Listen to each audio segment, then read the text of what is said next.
کیا. میں نے کہا پھر دیکھیے کہ حضور کی تو حدیث شریف ہے. حضور نے فرمایا تم میں سے بہترین شخص وہ ہے جو اپنے بیوی بچوں کے معاملے میں اچھا ہو, اور فرمایا میں تم سب میں سے اپنے بیوی بچوں کے معاملے میں تم سب سے اچھا ہو.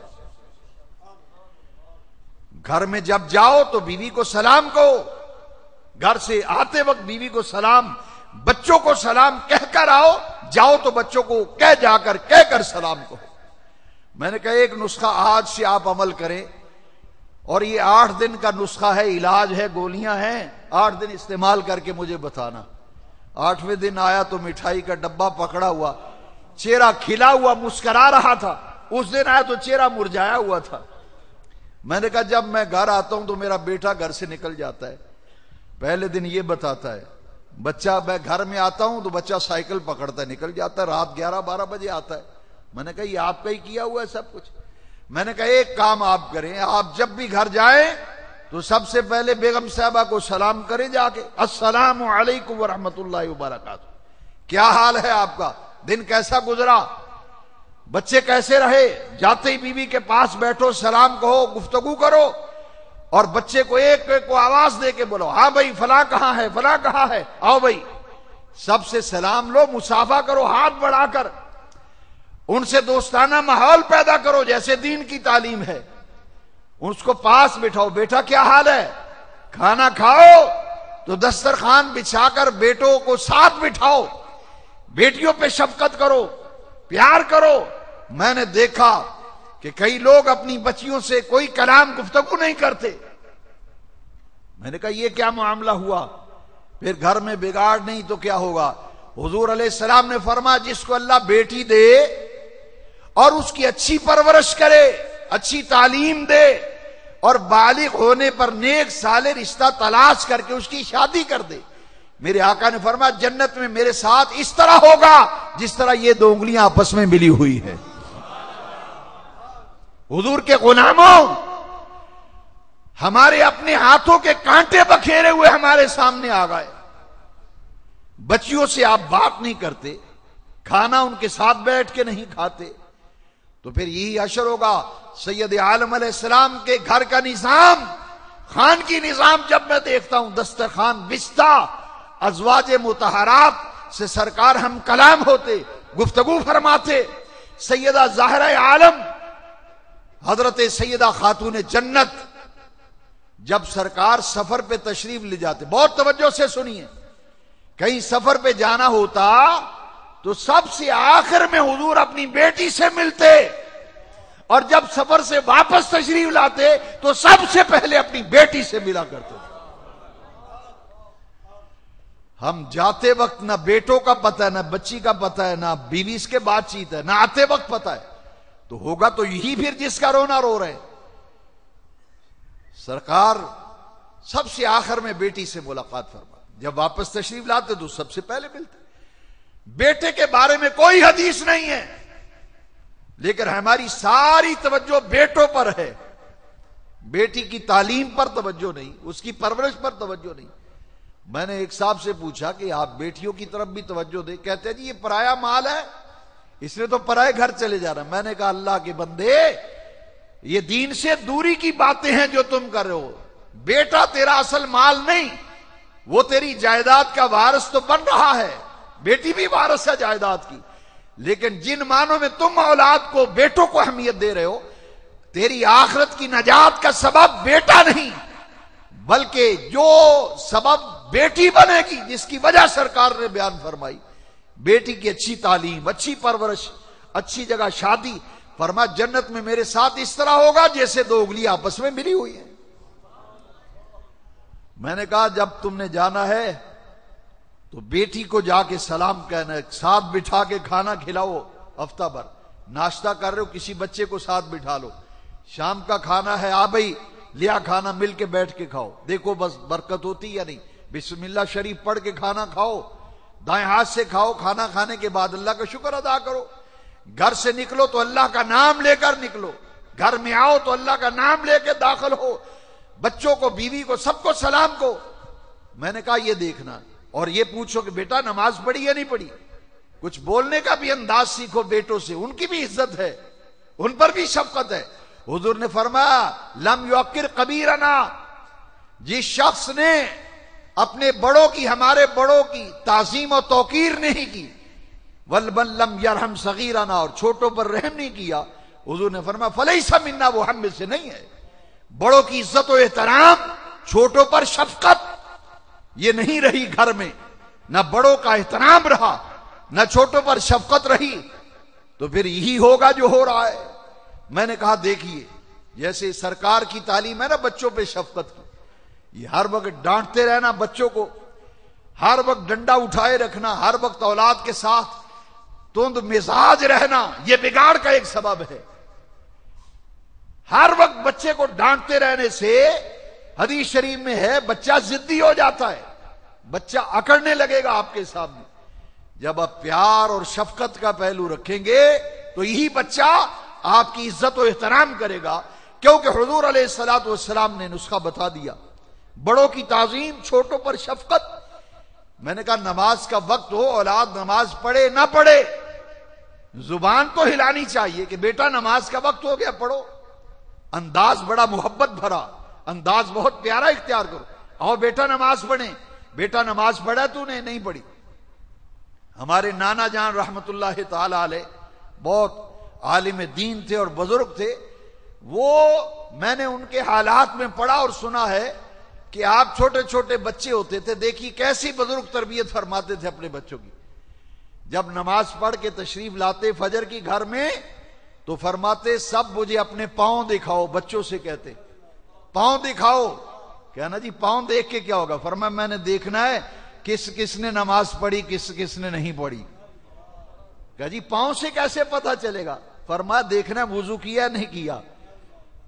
چھوٹے بچوں سے پیار فرماتے، گود میں بٹھاتے، فرماتے پاؤں دکھاؤ آج کس کس نے نماز پڑھی ہے۔ کہا جی گھر میں جب آدمی آئے تو پوچھے بیٹا آج کتنی نمازیں پڑھی، یہ کام کیا نہیں کیا، بیٹا یہ کام کیا نہیں کیا۔ ان سے دوستانہ ماحول بنا کر وہ نظام جو رحمت کائنات نے ہمیں حدیث پاک کے ذریعے ہمیں ملا، قرآن کی صورت میں ملا، جب تک اس پر عمل نہیں کریں گے نہ ماحول بدلے گا نہ حالات درست ہوں گے۔ جب ہمارے ماحول بدلے گا تو یقیناً حالات بھی ہمارے درست ہوں گے۔ دو تین حدیثیں اور پھر میں اجازت لیتا ہوں، ان کو پوری توجہ سے سنیے۔ ماں بچے کو گالیاں دے یا باپ کا رویہ بڑا تلخ ہو تو بچہ باغی ہو جاتا ہے، یہ آپ نے دیکھا بچے گھر سے بھاگ جاتے ہیں۔ اس میں ایک وجہ یہ ہے کہ وہ ادع الی سبیل ربک بالحکمہ والموعظۃ الحسنہ، یہ تو اللہ کریم نے قرآن میں حکم دیا کہ اللہ کے راستے کی طرف بھی بلاؤ تو بڑی حکمت کے ساتھ، بڑی نرمی کے ساتھ، بڑی دانائی کے ساتھ بلاؤ۔ اب یہ معاملہ ہے کہ حضور سید عالم صلی اللہ تعالی علیہ وبارک وسلم کی شفقت دیکھیے، بچوں کو ڈانٹ ڈپٹ کرنا، مار پیٹ کرنا، اس سے بچے درست نہیں ہوتے۔ حضور کی تو یہ شفقت تھی کہ ایک شخص حضور کی خدمت میں حاضر ہوا، عرض کی یا رسول اللہ صلی اللہ علیہ وسلم مجھے بدکاری کی اجازت دے دیجئے، مجھ سے رہا نہیں جاتا۔ یہاں دو باتیں ہیں ذرا غور کیجئے کہ حضور کی بارگاہ میں حاضر ہو کر یہ بڑی جسارت کرنا، میرا یہ ایمان و عقیدہ ہے کہ اس نے اس نیت و ارادے سے بات کی کہ حضور ہیں طبیب اعظم، یہ جس گناہ کے اندر میں مبتلا ہوں میرا علاج میرے آقا فرمائیں گے۔ کہتا حضور مجھے زنا کی اجازت دے دیجئے، مجھ سے رہا نہیں جاتا۔ تو آج ہماری طرح کا کوئی مولوی ہوتا تو ڈنڈا اٹھا کے سر میں مارتا ہے، پکڑو اس کو ایسی تیسی، مسجد میں آ گیا حرامی، نکالو اس خبیث کو۔ سرکار نے اس کو پاس بٹھایا، سر پہ ہاتھ رکھا، رحمت کائنات علیہ السلام نے، بس ہاتھ رکھنے کی دیر تھی کہ اس کا کام ہو گیا۔ سر پہ ہاتھ رکھ کے تو دیکھو، حضور نے ہاتھ رکھا، فرمایا کیا تو نے ایسا ارادہ اپنی والدہ کے لیے کرتا ہے؟ تو حضور کوئی اپنی ماں کے بارے میں ایسے سوچ سکتا ہے؟ فرمایا کیا تو اپنی بہن کے بارے میں یہ ارادہ رکھتا ہے؟ حضور اپنی بہن کے بارے میں کوئی ایسا نہیں سوچ سکتا۔ فرمایا کیا بیٹی کے بارے میں تصور کرتا ہے؟ حضور یہ بیٹی کے بارے میں کوئی تصور نہیں کرتا۔ ہاتھ حضور کا سر پہ ہے، شفقت کا ہاتھ، محبت کا ہاتھ، پیار کا ہاتھ، رحم کا ہاتھ۔ سرکار نے 3 سوال کیے، فرمایا بیٹا عورت کی 3 حیثیتیں ہیں، ماں ہے، بیٹی ہے، بہن ہے۔ جب سرکار نے یہ فرمایا، سینے پہ ہاتھ رکھ کے میرے مصطفیٰ نے اس نوجوان کے سینے پہ ہاتھ رکھا، فرمایا باری تعالی اس کے دل کو پاک کر دے، اس کی روح کو پاک کر دے، اس کے تصور کو پاک کر دے۔ رحمت کائنات علیہ السلام نے جب یہ عمل فرمایا، صحابہ کہتے اللہ کی عزت کی قسم ہم دیکھا کرتے تھے کہ گلی میں بھی جاتا تھا تو نظریں جھکا کے چلا کرتا تھا۔ یہ ڈنڈے اٹھا کے اولاد پہ شدت و سختی نہیں، نرمی کا پہلو اختیار کر۔ میرے امام احمد رضا نے فرمایا کہ نرمی کے فوائد سختی سے ہرگز حاصل نہیں ہو سکتے۔ ایک آدمی آیا مجھے کہتا ہے بیٹا بہت تنگ کرتا ہے، کہتا ہے موٹر سائیکل لے کے دو، موٹر سائیکل لے کے دو۔ میں نے کہا، کہتا جی یہ تو آوارہ ہو جائے گا۔ میں نے 1-2 تجربے کیے تھے، میں نے کہا آپ موٹر سائیکل لے دیں، انشاءاللہ فائدہ ہوگا کیونکہ آپ کی نیت اچھی ہوگی۔ کہتا نہیں جی نہیں، یہ تو آوارہ ہوگا، دوستوں کو لے کے پھرے گا اور رات بھر باہر رہے گا۔ میں نے کہا آپ آزما کے دیکھیے، اللہ کا نام لے کے موٹر سائیکل لے دیجیے، اس کی خواہش پوری کر دی۔ لے دی اس نے موٹر سائیکل، 1 ہفتہ جناب دن کو بھی چلا رہا ہے، رات کو بھی چلا رہا ہے۔ 15-20 دن گزرے تو موٹر سائیکل گھر میں پڑی ہے، اب اس کو کوئی فکر ہی نہیں ہے، پیدل جا رہا ہے، ادھر جا رہا ہے۔ اس نے کہا بھئی بڑا شوق تھا تجھے موٹر سائیکل لینے کا، اب نہیں جاتا؟ کہتا نہیں شوق اتر گیا، بس شوق اتر گیا۔ جب کہتا تھا کہ لوگوں کو گھی گھی کر کے گزرتے تھے تو میں کہتا میرا ابو بڑا ظالم ہے، مجھے موٹر سائیکل نہیں لے کے دیتا۔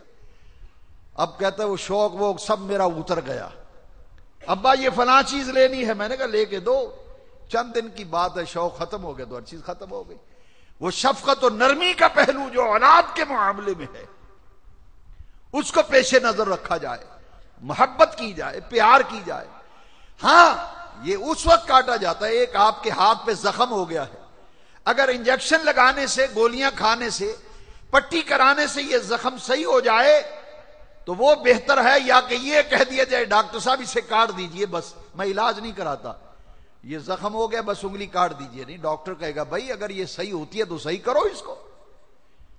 یہ اولاد پر شدت و سختی یہ آخری وقت پر ہے، جب اصلاح کو کوئی پہلو نظر نہ آئے تو اب وہ مرحلہ آیا، لیکن جب ابتدا کے اندر یہ معاملات ہوں گے تو پھر بگاڑ شکار ہوگا۔ آئیے 2-3 حدیثیں۔ سب سے بڑا فتنہ و فساد ہمارے جتنے بھی معاملات خاص طور پر گھر کے رشتہ داروں کے، یار دوستوں کے بگڑتے ہیں تو اس زبان سے بگڑتے ہیں، زبان سے۔ قرآن مجید میں اللہ تبارک و تعالی نے ارشاد فرمایا اتقوا اللہ وقولوا قولا سدیدا، اے ایمان والو جب بات کیا کرو تو سیدھی بات کیا کرو، زبان کی حفاظت کیا کرو۔ میرے آقا رحمت کائنات علیہ السلام نے فرمایا 2 چیزوں کی تم مجھے ضمانت دے دو، میں تمہیں جنت کی ضمانت دیتا ہوں۔ ہمارے لاکھ دکھوں کا علاج، ہزاروں بیماریوں کا علاج اس نسخہ کیمیا کے اندر ہے۔ میرے آقا نے فرمایا 2 چیزوں کی ضمانت تم مجھے دے دو، میں مصطفیٰ تمہیں جنت کی ضمانت دیتا ہوں۔ میں یضمن لی امرین اضمن لہ الجنہ، حضور 2 چیزوں کی ضمانت، ہم تو 20 چیزوں کی ضمانت دے دے۔ فرما ذرا ہو سنبھل کے بات کرنا، 2 چیزوں کی ضمانت مجھے دے دو، ایک جو جبڑوں کے درمیان ہے یعنی زبان، اور ایک تمہاری شرمگاہ جائے آر، 2 باتوں کی تم مجھے ضمانت دے دو۔ پیارے مصطفیٰ فرماتے ہیں اضمن لہ الجنہ، میں تمہیں جنت کی ضمانت دیتا ہوں۔ زبان کی حفاظت، جب آدمی بولے تو ایسی بات کرے جس کے اندر نرمی ہو، پیار ہو، شفقت و رحمت ہو۔ زبان کی حفاظت، بول اچھا ہو، گالی دے کے ماں بچے کو گھر سے نکلے تو جا تیرا ستیہ ناس ہو، تو گڈی تھلے آمیں، تو فلاں، یہ وہ معاملات ہیں، یہ وہ جملے ہیں جس سے گھر میں نحوست آتی ہے، بے برکتی آتی ہے۔